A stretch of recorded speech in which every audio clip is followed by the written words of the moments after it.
کے ساتھ نون لیگ کتنا تعاون کر رہی ہے کتنا نہیں کر رہی ہے، اس کا بھی ابھی تک کلیئر نہیں ہو رہا۔ نون لیگ کی طرف سے کوئی ایسی بات ابھی تک سامنے نہیں آئی کہ وہ کس کو سپورٹ کر رہی ہے۔ نہ پیپلز پارٹی کو، آصف علی زرداری کو سپورٹ کرنے کے حوالے سے نون لیگ کی کوئی ایکٹیویٹی یا کوئی جو باڈی لینگویج وغیرہ سے بھی محسوس نہیں ہوا کبھی کہ نون لیگ کوئی آصف علی زرداری کے ساتھ جانا چاہ رہی ہے یا ان کو سپورٹ کرنا چاہ رہی ہے۔ یہ بھی پتہ نہیں چل رہا نون لیگ کا کہ وہ مولانا کو سپورٹ کرنے کے لیے تیار ہے۔ لیکن ظاہر ہے دونوں جو امیدوار ہیں صدر مملکت کے، وہ اس کوشش میں بھی ہیں کہ لابنگ بھی سیاسی جماعتوں کے ساتھ کی جا رہی ہے۔ تو بلاول بھٹو زرداری کو آصف علی زرداری صاحب نے لندن بھیجنے کا فیصلہ کیا ہے، اور آج رات بلاول صاحب لندن جائیں گے۔ وزارت کا حلف بھی نہیں لیا وزیر خارجہ کا، اور لندن جا رہے ہیں میاں نواز شریف سے ملاقات کرنے کے لیے۔ ان کے ساتھ ان 3 عہدوں پر ڈسکس کریں گے۔ پیپلز پارٹی کی تو چیئرمین سینٹ کا عہدہ لینے کی بھی خواہش ہے۔ اب یہ تینوں عہدے پیپلز پارٹی کی خواہش ہے کہ تینوں، گورنر پنجاب بھی پیپلز پارٹی چاہ رہی ہے کہ ہمیں ملے، اور چیئرمین سینٹ کا بھی پیپلز پارٹی چاہ رہی ہے کہ یوسف رضا گیلانی کو بنایا جائے، اور صدر مملکت بھی پیپلز پارٹی چاہ رہی ہے کہ وہ بھی آصف علی زرداری کو بنایا جائے۔ تو یہ تینوں عہدے پیپلز پارٹی اپنے پاس رکھنا چاہ رہی ہے۔ تو مولانا یہ نہیں چاہتے، مولانا چاہتے ہیں کہ بھئی پہلے تو مولانا کا عہدہ تھا جو چیئرمین سینٹ کا ہے، وہ پہلے یہی طے ہوا تھا، ڈسکس ہوا تھا کہ مولانا عبدالغفور حیدری کو دیا جائے گا اور چیئرمین سینٹ وہ بنے گے۔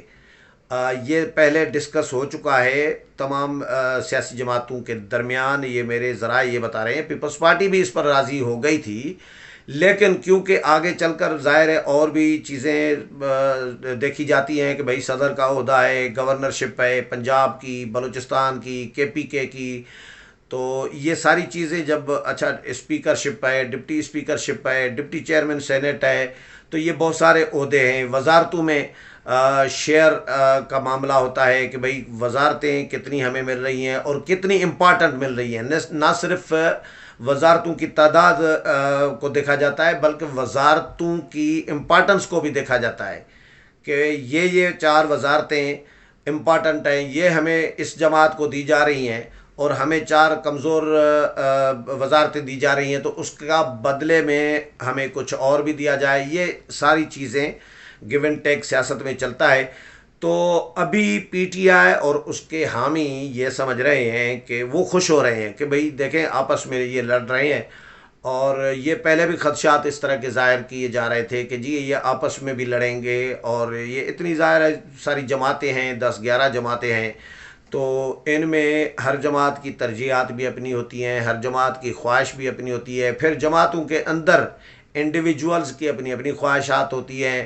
میاں نواز شریف کی ایک رائے ہوگی تو شہباز شریف کی دوسری رائے ہوگی، شاید خاقان عباسی کوئی اور رائے رکھ رہے ہوں گے، تو یہ ساری چیزیں ڈسکس کی جاتی ہے۔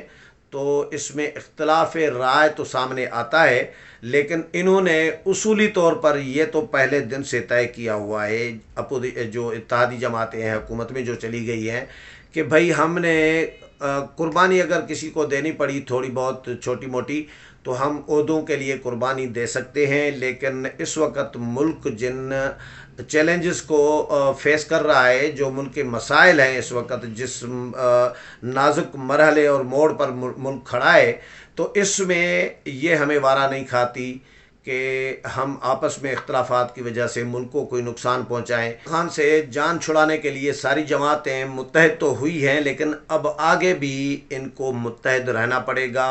ابھی تک تو جو کسی کو اگر وزارت نہیں ملی یا وزارت میں شامل نہیں کیا گیا کابینہ میں، تو ابھی تک تو ان کا پازیٹیو کردار نظر آ رہا ہے۔ اسفندیار ولی ہوں، سردار اختر مینگل ہوں، یا محسن داوڑ ہوں، یا اسلم بھوتانی صاحب ہوں، علی نواز شاہ ہوں، ان کو وزارتیں نہیں ملیں، لیکن ان کا ابھی تک پازیٹیو رول نظر آ رہا ہے۔ انہوں نے کوئی گلہ شکوہ نہیں کیا، کوئی بیان بازی ایک دوسرے کے خلاف نہیں کی۔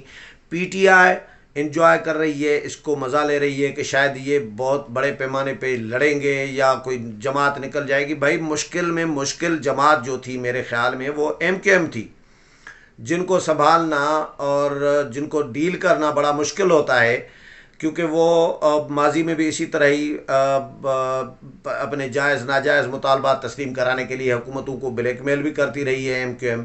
تو اب یہ سمجھا جا رہا تھا کہ شاید ایم کیو ایم کیونکہ ووٹ اتنے ہیں ایم کیو ایم کے کہ اگر ایم کیو ایم اکیلی بھی نکل جائے تو حکومت گر جائے گی، تو ان کو خطرہ ان میں تھا.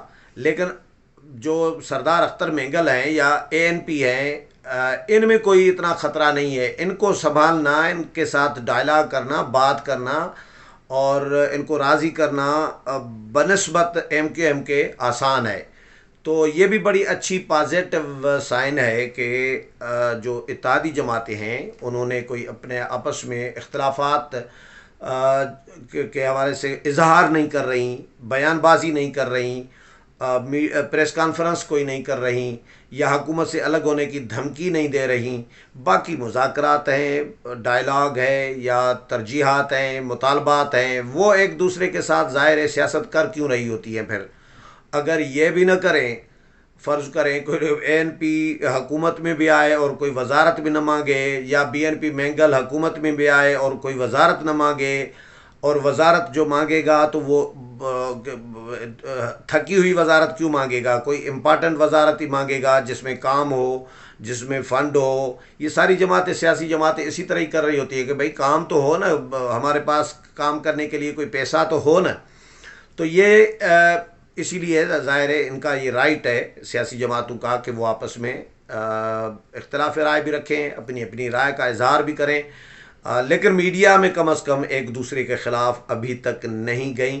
اور اب بلاول بھٹو زرداری صاحب جا رہے ہیں جو 3 عہدوں پر نون لیگ کے حوالے سے یہ کہا جا رہا ہے کہ جی گورنرشپ بھی نون لیگ، اس میں بھی تھوڑا سا مسئلے مسائل پیش آ رہے ہیں مخدوم احمد محمود کے حوالے سے کہ ان کو شاید نون لیگ بھی گورنرشپ نہیں دینے میں انٹرسٹڈ نہیں ہے. تو اور ظاہر ہے پھر گورنرشپ صرف پنجاب کی نہیں ہے نا، کہ پی کے کی بھی ہے، بلوچستان کی بھی ہے، ان کے بھی سیاسی جماعتوں کو، نون لیگ کو، جے یو آئی کو، بی این پی مینگل کو، ان کو بھی اکوموڈیٹ کرنا ہے. تو پھر کس طرح کریں گے؟ پنجاب میں ظاہر ہے دوسرا آپشن تو ہے نہیں. جے یو آئی کا پنجاب میں اتنا نہیں ہے، بی این پی مینگل کا نہیں ہے. جو اتحادی جماعتیں ہیں ان میں پیپلز پارٹی ہے جس کے ممبران کی تعداد بھی ہے، کچھ 7 ممبران ہیں پنجاب اسمبلی میں، تو وہاں پہ گورنرشپ یا پنجاب میں پیپلز پارٹی انٹرسٹڈ بھی ہے.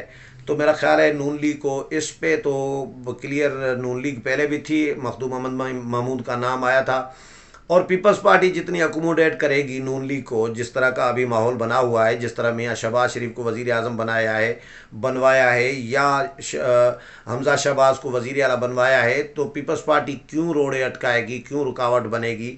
یہ ماضی کے تعلقات کی طرح تو اس وقت تعلقات نہیں ہیں ان جماعتوں کے. تو میرا خیال ہے گورنرشپ کا اتنا نہیں ہونا چاہیے رولا جتنا چیئرمین سینٹ اور اسپیشلی صدر مملکت کے عہدے کا ہے. نون لیگ نے یہ کوشش کی ہے، نواز شریف نے، شہباز شریف کو یہ اطلاعات آ رہی ہیں کہ شہباز شریف کو کہا ہے میاں نواز شریف نے کہ بھائی آپ بیچ میں سے نکل جائیں. ان کو دونوں کو، مولانا کو بھی اور آصف علی زرداری کو بھی، ان کو چھوڑ دیں، آپس میں بیٹھیں، آپس میں جو کچھ طے کریں وہ پھر ہمیں بتا دیں. یہ ان کو اجازت دے دیں، یہ ان کو اختیار دے دیں. یہ میاں نواز شریف کے حوالے سے، لیکن اس کی تصدیق نہیں آ رہی. تو ابھی اسی لیے فی الحال آصف علی زرداری نے فیصلہ کیا ہے کہ جی بلاول بھٹو زرداری صاحب کو لندن آج رات بھیج رہے ہیں. میاں نواز شریف کے ساتھ وہ آصف علی زرداری کا پیغام بھی لے کے جا رہے ہیں، اور میاں نواز شریف کے ساتھ تینوں عہدوں پر یقینی طور پر ڈسکس کریں گے، اور اس کے بعد کوئی نتیجہ یا کوئی راستہ نکل سکتا ہے. اس حوالے سے مزید جو بھی اپڈیٹ آئے گی وہ بھی آپ کے ساتھ شیئر کروں گا. میرے پروگرام پسند آیا ہوگا، اگلے پروگرام میں پھر ملاقات ہوگی. تب تک اجازت چاہتا ہوں. اللہ حافظ.